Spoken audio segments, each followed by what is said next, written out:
Bismillahirrahmanirrahim. Welcome back to the YouTube channel. This is Rana Shahid here. Dear students, today we will discuss our topic carbohydrates, chapter number 2, first year biology से carbohydrates क्या होते हैं, इनके formulas, इनकी daily importance क्या है, पौधे जो है ना फोटोसिंथेसिस करके ग्लूकोज कैसे तैयार करते हैं और ग्लूकोज का स्ट्रक्चरल और मॉलिक्यूलर फार्मूला क्या है, ये चीज हमने डिस्क्राइब करनी है।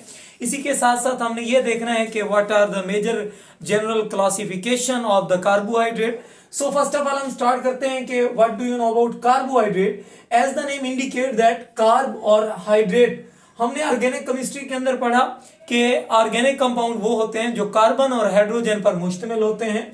Carbohydrates these are more occur abundantly in the living organism, present almost all parts of the cell in our body, play both structural and the functional role in our body। ये सबसे ज्यादा बहुतायत के अंदर पाए जाने वाले एलिमेंट्स हैं या कंपाउंड हैं जो हमारी बॉडी में मौजूद होते हैं और हर पार्ट्स सेल के हर पार्ट्स में मौजूद हैं। इनका दोनों तरह से काम है, साख्ती भी और अफाली भी। जो साख्त बनाने में है, these are the major component of the cell membrane as well as bacterial membrane, और जो कि फंक्शन में है ये मेन सोर्स ऑफ एनर्जी के तौर पर भी इस्तेमाल होते हैं और ये मेन सोर्स ऑफ एनर्जी कहलाते हैं। So literally these are known as hydrated carbon, hydrocarbon are literally hydrated carbon इनको बोला जाता है। इसी तरह से इनकी कॉम्पोजिशन की बात करें तो इनमें सबसे ज्यादा जो मौजूद होता है कार्बन, हाइड्रोजन और ऑक्सीजन मौजूद होते हैं। और इनमें जो एक चीज नोटवर्दी है जो हमने याद रखनी है वो ये है कि हाइड्रोजन और ऑक्सीजन की जो रेशो होती है वो बिल्कुल सेम होती है जैसे जो रेशो वाटर की है। सपोज हम बात करते हैं कि वाटर की जो रेशो है वो 2:1 है, तो इस कार्बोहाइड्रेट के अंदर भी हाइड्रोजन की रेशो 2 और ऑक्सीजन की रेशो 1 2:1 सब के अंदर मौजूद होगी। जनरल फार्मूला CxH2O और यहाँ पर जो X है it shows the number of carbon atom, how many number of carbon atom are present in this structure. Y also number of water molecule, case में कितने number of water molecule present होते हैं। Chemically अगर हम इसकी तारीफ देखें, ये 2 नंबर का एक शॉर्ट क्वेश्चन आता है बोर्ड के लिहाज से कि व्हाट आर कार्बोहाइड्रेट्स केमिकली या define the carbohydrates chemically. So polyhydroxy aldehydes or polyhydroxy ketones are complex substances which on hydrolysis yield polyhydroxy aldehyde or ketone subunit। कि ये हमारे पास कोई polyhydroxy aldehyde है या polyhydroxy ketone है या कोई भी कॉम्प्लेक्स सब्सटेंस है, जब इनकी हाइड्रोलिसिस कराते हैं तो ये हमें पैदावार की सूरत में यील्ड देते हैं किस चीज की, पॉलीहाइड्रोक्सी कीटोन, पॉलीहाइड्रोक्सी एल्डिहाइड और सिंपलर सब्सटेंसेस या सिंपलर यूनिट में। उसके बाद है कि what do you know about hydrolysis. Last lecture में मैंने बताया hydrolysis, hydro mean water, lysis mean breakdown of the larger molecule into the smaller molecule by utilizing water, that is known as hydrolysis। suppose एक example दी हुई है कि sucrose है C12H22O11, ये water जो है ना इसमें इस्तेमाल हो रहा है और ये ब्रेक डाउन हुआ तो सिंपल मॉलिक्यूल के अंदर C6H12O6 एक मॉलिक्यूल बना ग्लूकोज का, सेकंड मॉलिक्यूल है फ्रक्टोज का। नेक्स्ट है हमारे पास कि सक्रोज सोर्सेज क्या है, कि जो कार्बोहाइड्रेट्स हैं उनके सोर्सेज क्या हो सकते हैं। तो बच्चे याद रखना, green plants, seeds, leaves, these are the major sources of carbohydrates. पौधे जो है ना ग्लूकोज बनाते हैं, ये तमाम ग्लूकोज बनते हैं, प्लांट्स हासिल करते हैं। ग्रीन प्लांट्स इसको बनाने में अहम किरदार अदा करते हैं, फोटोसिंथेसिस या तालीफ का अमल करते हैं और ग्लूकोज तैयार कर लेते हैं। नेक्स्ट हम देख रहे हैं कॉन्जुगेटेड मॉलिक्यूल। कॉन्जुगेटेड मॉलिक्यूल वो होते हैं कि different molecule combine to form different compound, that these are known as conjugated molecule. कि जब 2 या 2 से ज्यादा डिफरेंट मॉलिक्यूल आपस में रिएक्ट करेंगे तो एक कॉम्प्लेक्स सिचुएशन या कॉम्प्लेक्स मॉलिक्यूल बनेगा, उसको हम नाम देते हैं conjugated molecule. For example carbohydrate protein के साथ मिलकर ये बना देते हैं ग्लाइकोप्रोटीन, कार्बोहाइड्रेट लिपिड के साथ मिलकर ग्लाइकोलिपिड बना देते हैं। उसके बाद है classification, carbohydrate also known as saccharide, carbohydrate को हम जो है ना सैकराइड भी बोलते हैं। ये ग्रीक वर्ड है सैकरान, उससे निकला हुआ है, और सैकरान का मतलब है शुगर, सैकरान का मतलब है शुगर। अब इनकी classification, there are three main classes. First of all monosaccharide, second one is known as oligosaccharide, and third one is polysaccharide. Mono mean one and saccharide mean saccharan, one sugar. Oligo mean many या few, saccharide mean sugar, poly mean many, saccharide mean sugar। जिसके अंदर बहुत ज्यादा मिकदार के अंदर sugar molecule मौजूद हो उनको आप नाम देते हैं पॉलीसैकराइड। जो हमारे ओलिगोसैकराइड और पॉलीसैकराइड है, पॉलीसैकराइड की कॉमन एग्जांपल है हमारे पास ग्लाइकोजन, स्टार्च, सेलुलोज। जबकि जो ओलिगोसैकराइड है इनकी कॉमन एग्जांपल है सक्रोज, ओलिगोसैकराइड में आ जाते हैं, और इनके अंदर ग्लाइकोसिडिक बॉन्ड पाए जाते हैं। आज जो हमने डिस्कस करना है वो है हमारे पास मोनोसैकराइड, इसके ऊपर हमने डिटेल्ड डिस्कशन करनी है। मोनोसैकराइड, तो इस क्लासेस को याद करने का एक फार्मूला है MOP, मोनोसैकराइड, ओलिगोसैकराइड एंड पॉलीसैकराइड। सबसे पहले monosaccharide, this term shows that mono mean one, saccharide mean sugar, one sugar, और उनके एग्जांपल है ग्लूकोज और फ्रक्टोज etc। नेक्स्ट हम बात करते हैं कैरेक्टरिस्टिक की। There are three main characteristic which are given below. First of all these are simple sugar, these are sweet in taste, glucose को आप चेक करें टेस्ट मीठा होता है। अच्छा, सॉल्युबल इन वाटर, पानी के अंदर इजीली सॉल्युबल होते हैं। फिर इनकी दो कैटेगरीज हैं कि जिस तरह हम कार्बोहाइड्रेट की डिफाइन के अंदर पढ़ते हैं कि पॉलीहाइड्रोक्सी एल्डिहाइड या कीटोन होते हैं, तो इसी तरह से ये दो सिचुएशन में हालत में पाए जाते हैं, एल्डो और कीटो। एल्डिहाइड और कीटो ये दो फंक्शनल ग्रुप हैं। Aldo sugar, the sugar which contain aldehyde group, these sugar are known as aldo sugar। The sugar which contain keto group या ketonic group, these are known as keto sugar। इनमें हमारे पास Aldo sugar दी हुई है, ये एक formula है, aldehyde का functional group है HCOH, फिर नीचे जो हमारे पास CH2OH, ये एक एल्डो शुगर है। जबकि कीटोन का हम बात करते हैं कि एल्डिहाइड कि अगर कोई कार्बोनाइल ग्रुप है, C डबल बॉन्ड हो, दोनों तरफ से अगर H जुड़ा हो, इसको आप नाम देते हैं एल्डिहाइड।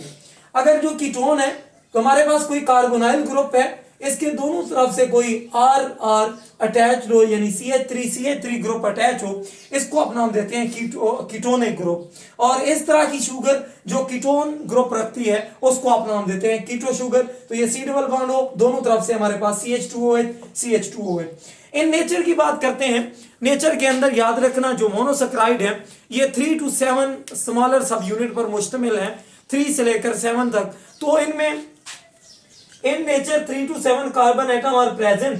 2 ट्राइओजेस 3C + 3C ये मिलकर बना देते हैं ग्लूकोज का मॉलिक्यूल। जबकि जो टेट्रोजेस हैं, ये आपकी बोर्ड के अंदर MCQs भी आती रहती है कि tetroses are very rare in nature and these are present in the bacteria. Pentoses, hexoses, heptoses are commonly used and these are common. Next हम बात करते हैं इनके फार्मूलाज की। स्ट्रक्चरल फार्मूलाज दिए हुए हैं, एक है राइबोज, दूसरा है ग्लूकोज।